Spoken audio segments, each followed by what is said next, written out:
How could this happen to Mom? I had returned to my childhood home after a long time, only to find my mother's skeletal remains in the garden. According to the police investigation, she had been dead for over a month. However, this was hard to believe because I had been in contact with her until just the day before. So who was I exchanging emails with? In the midst of my confusion, I found my mother's diary.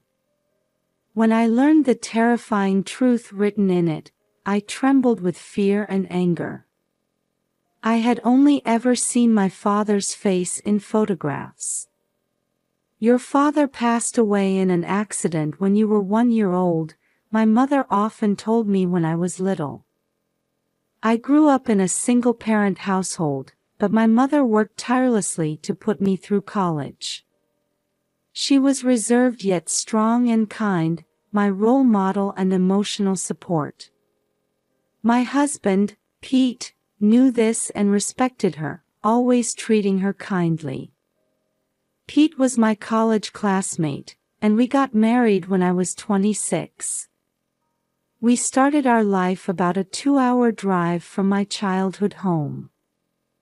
However, my mother, who had been overworking herself for decades, began to fall ill frequently and often had to take time off work. "Mom, why don't you come live with us? It would put my mind at ease." "My husband says it's fine too." "That's very kind of you, but I prefer living alone." "It's more comfortable for me," she replied with an apologetic look, gently refusing my offer. I could understand her feelings, but as her daughter, I couldn't help but worry. So, at my suggestion, we started communicating almost daily. My mother wasn't tech-savvy and even struggled with emails, so we always talked on the phone. Hearing her voice every day was a comforting moment for me, living apart.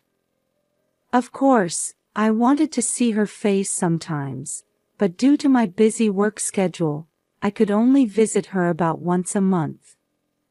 To make up for this, my husband would help out when he could. "If you can't make it, I'll go check on her." "Don't worry," he'd say. "Thank you so much. It's a big help. Your mother is important family to me too." Saying this, he would visit her from time to time without complaint. My husband was kind, but he had a bit of a problem with money management that worried me. He would buy things without considering the price or consulting me. We had argued about this many times, but his spending habits didn't improve, so I had to restrict his allowance. However, one day, I was shocked when I saw the credit card statement. "Why is the bill so high? It's over $1,000. "Oh, that's, Pete stammered, hanging his head. "This defeats the purpose of setting an allowance." "What did you spend it on?" "Well, the other day when I went out drinking with friends, I ended up treating them." "What? You can't afford to pay for others." I raised my voice in anger without thinking. "I'm really sorry. It won't happen again." My husband seemed to reflect on his actions and swore he would never waste money again, so I decided to forgive him. However, less than a month later, that promise was broken. This time, he had used our joint savings without my knowledge. "I really needed the money," he said. "That's the worst. How could you touch our savings?" "I'm sorry. I'll put it back when I get my next paycheck." My husband apologized, but he didn't seem very remorseful. This really upset me. "That's enough. If this continues, I'll divorce you." When I said this in the heat of the moment, my husband suddenly became flustered. "No, please don't do that. I'll really change from now on and be more responsible." He apologized repeatedly, almost in tears. "There won't be a next time. But I haven't forgiven you yet. It depends on your actions from now on." I decided this would be the last time I'd turn a blind eye, and I declared this to him. I thought he might repeat the same behavior soon, but if he did, I'd leave him without question. After that, Pete started consulting me even for small purchases. Not only that, but he also began to help more with housework and became even more attentive to my mother's well-being, showing a very dedicated attitude. Since then, we had no more money problems and lived peacefully. However, about 4 years into our marriage, something strange happened with my mother. "I've caught a cold and lost my voice, so please communicate by email for a while," I received an email from her. What? How? I was surprised by this sudden change, as she had never been able to use email properly despite my many attempts to teach her. But given the content, I became worried. "Are you all right? Should I come over now? I don't have a fever, and I don't want to risk giving you a cold, so you don't need to come." The replies came faster than I'd expect from my technophobe mother, which made me even more uneasy. Something felt off. I wanted to go to her house right away, but I was in the busiest period at work and couldn't find the time. "Should I go check on her instead?" my husband offered. "Would you? I'm sorry to always rely on you, but that would be a great help." I thanked my husband for his offer and asked him to go. The next day, he visited my mother. When I returned from work, he reported, her throat seemed to be in bad shape, but otherwise she was fine. This put me a little at ease. But I hadn't been there in a while myself, so I decided I'd go see her face as soon as work settled down. Several weeks passed, and as the hot summer was coming to an end, there was a distinct feeling of autumn in the air, especially in the mornings and evenings. I was still only communicating with my mother via email, which made me feel somewhat lonely. My work had finally passed its peak busyness, and I unexpectedly got an afternoon off, so I decided to go visit my mother after a long time. I'll surprise her by showing up without notice, I thought. When I arrived at her house and rang the doorbell, there was no response. There didn't seem to be anyone home, so thinking she might be out, I used my spare key to enter and wait for her return. The house seemed dusty, as if it had been closed up for a long time, so I opened all the windows. Then, as I glanced towards the garden, I noticed that part of her vegetable patch, which was her gardening hobby, had been disturbed. Huh? Why is only that part messy? When I went out to the garden, I saw traces of digging in one specific area. Curious, I decided to dig there myself. To my horror, I uncovered a skeleton. I screamed, collapsing in fear. Shaking uncontrollably, I immediately called the police using my phone. While waiting for the police to arrive, I fearfully looked at the remains again and noticed something familiar buried with them. It was the necklace I had given my mother for Mother's Day. No, why is this here? Although I didn't want to believe it, the worst-case scenario flashed through my mind. Is this Mom? Faced with this unacceptable reality, I felt as if my body was slowly sinking into a deep swamp. 10 minutes later, the police arrived and began investigating the garden. Allison, are you okay? My husband, whom I had contacted, also arrived, and we were questioned about the situation. We told them that my husband was the last person to see my mother and that I had been exchanging emails with her until the day before. The police seemed puzzled by this information. According to the condition of the bones, she had been dead for over a month. Moreover, they couldn't find my mother's cell phone anywhere. But I was emailing with my mother. She was even considerate of how busy I was with work. Allison, that's enough. It's okay. I was in such shock that I couldn't think straight and could only cry. From that point on, my husband took care of all the preparations for my mother's funeral, while I felt like I was in a dreamlike state. Before I knew it, the funeral was over. Thinking I should organize my mother's belongings, I started visiting her house every day.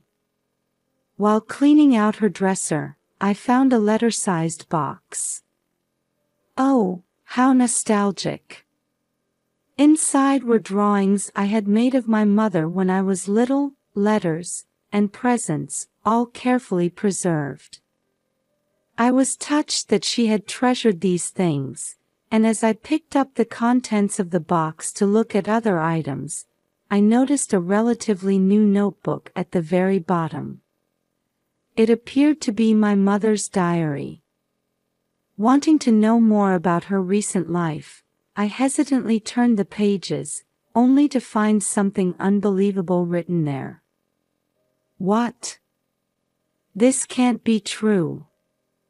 Learning the horrifying truth, I felt a rage unlike anything I had ever experienced before. I'll never forgive this. Determined to corner the culprit who had tormented my mother and done this to her, I began preparing my revenge. 2 days later, when both my husband and I had a day off work, he took me out for a walk. "I'm just glad you're in the mood to get some fresh air," he said. Yes, I suppose so. My husband was happy that we were going out together after I had been depressed about my mother for so long. "I'm a bit tired. Shall we have some tea?"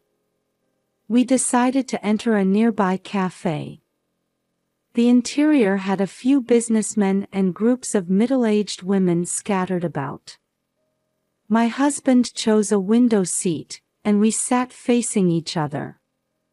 "What would you like to drink?" "I think I'll have a float." His eyes sparkled as he chose from the menu, like a child.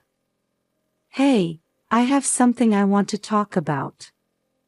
Will you listen?" I said to him. "What is it?"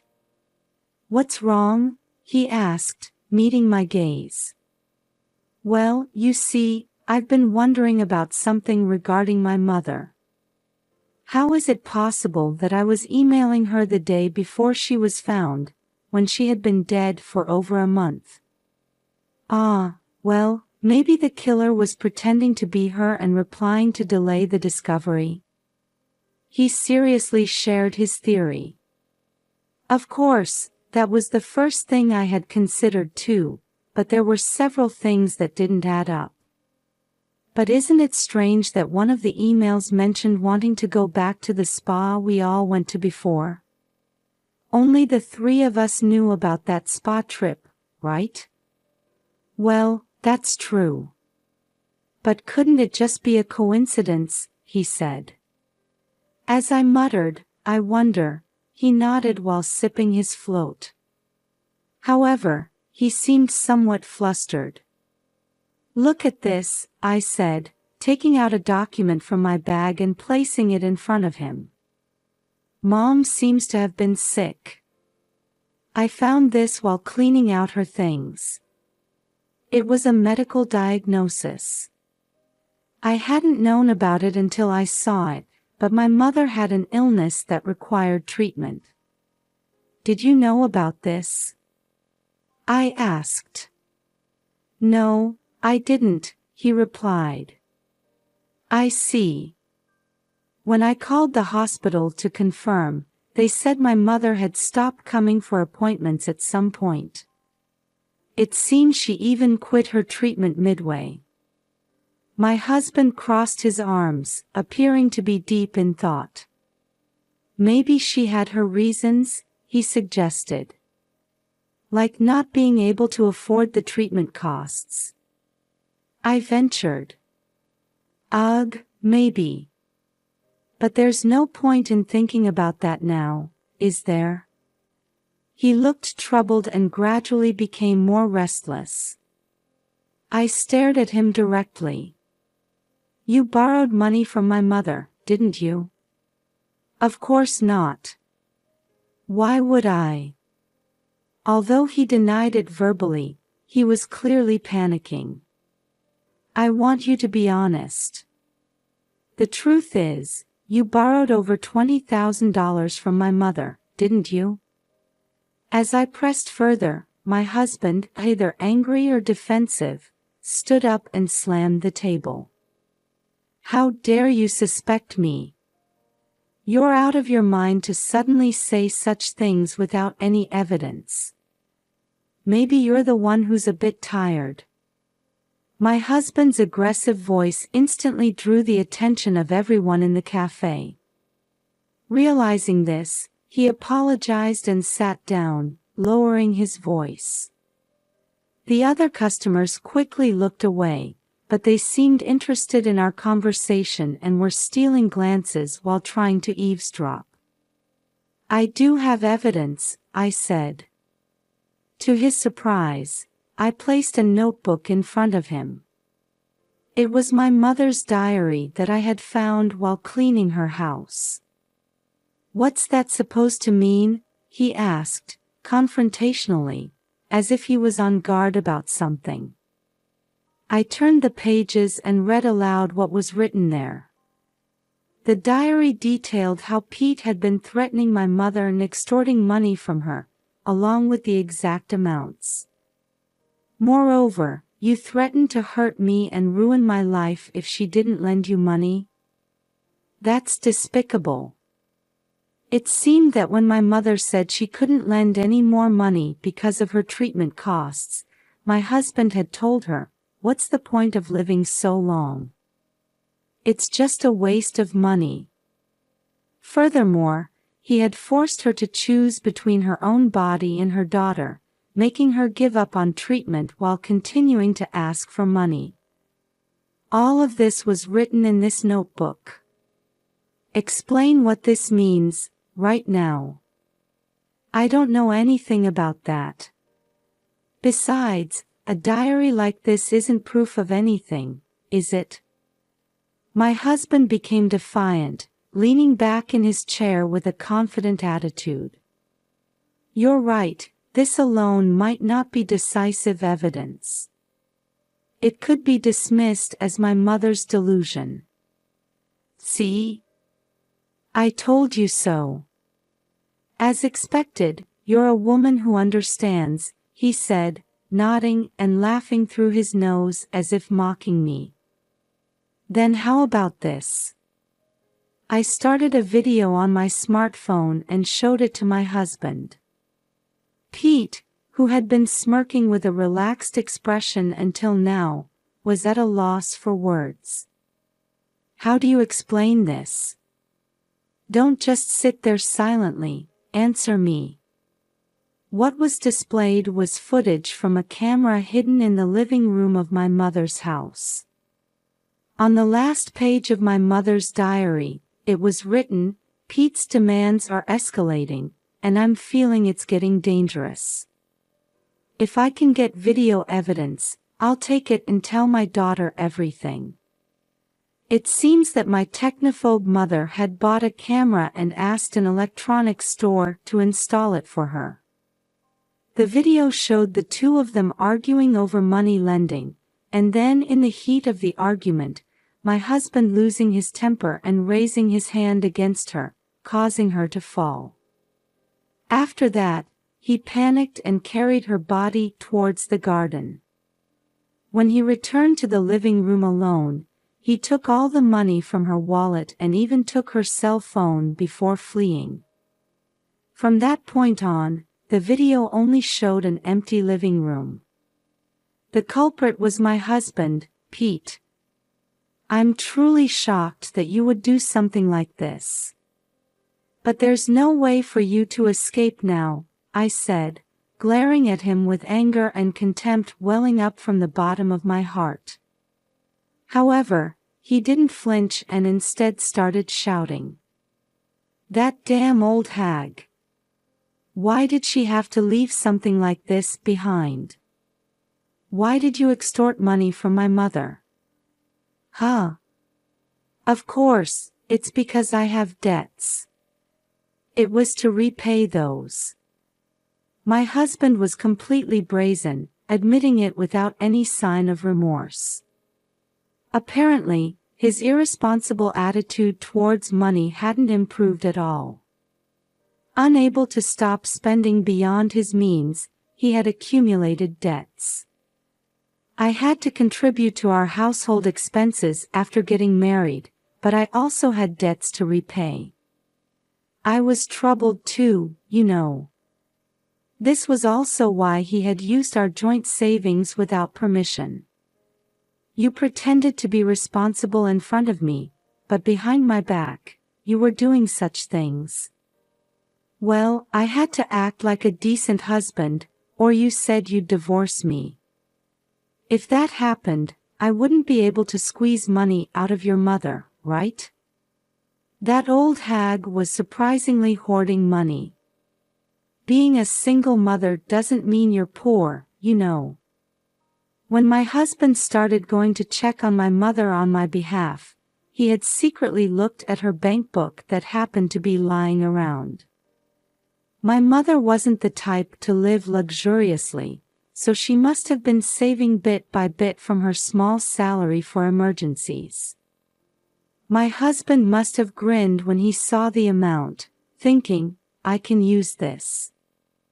At first, she lent me money right away, but from the second time on, she started hesitating, saying something about treatment costs.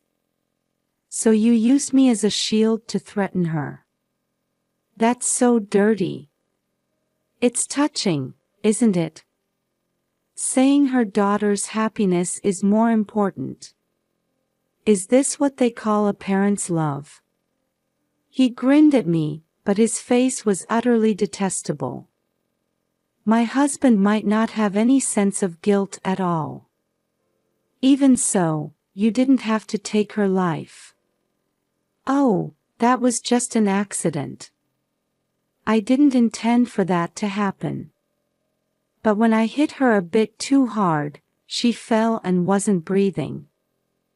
I thought it would be trouble if she rotted inside the house, so I went out of my way to bury her in the soil. He spewed out words that made me wonder if he had any human feelings at all. Thinking about my mother's feelings, I couldn't stop my tears from flowing. However, I couldn't give up here. To clear my mother's regrets, I had to reveal the truth and turn him over to the police. So you were the one pretending to be my mother in those emails? Ah, yes. It was my way of consideration, you know. I thought you'd feel like you had more time with your mother. I don't need that kind of consideration. He had thrown away my mother's cell phone after I contacted him about finding her. There was no need to hold back anymore with this man. I'm going to report this to the police now. With all the evidence gathered, your crime will undoubtedly be judged. I wonder how many years you'll get. Hey, you're joking, right? I never intended to kill her in the first place. This was just a sad accident that happened. If that's the case, my mother might have been saved if you had called an ambulance right away. Your crime is grave for not doing that and instead doing what you did. Wait a minute. Please, not the police. We're husband and wife, aren't we? My husband suddenly changed his tune and started pleading with me. Did he really think I would choose not to report him in this situation? We're no longer husband and wife after you tormented my dear mother.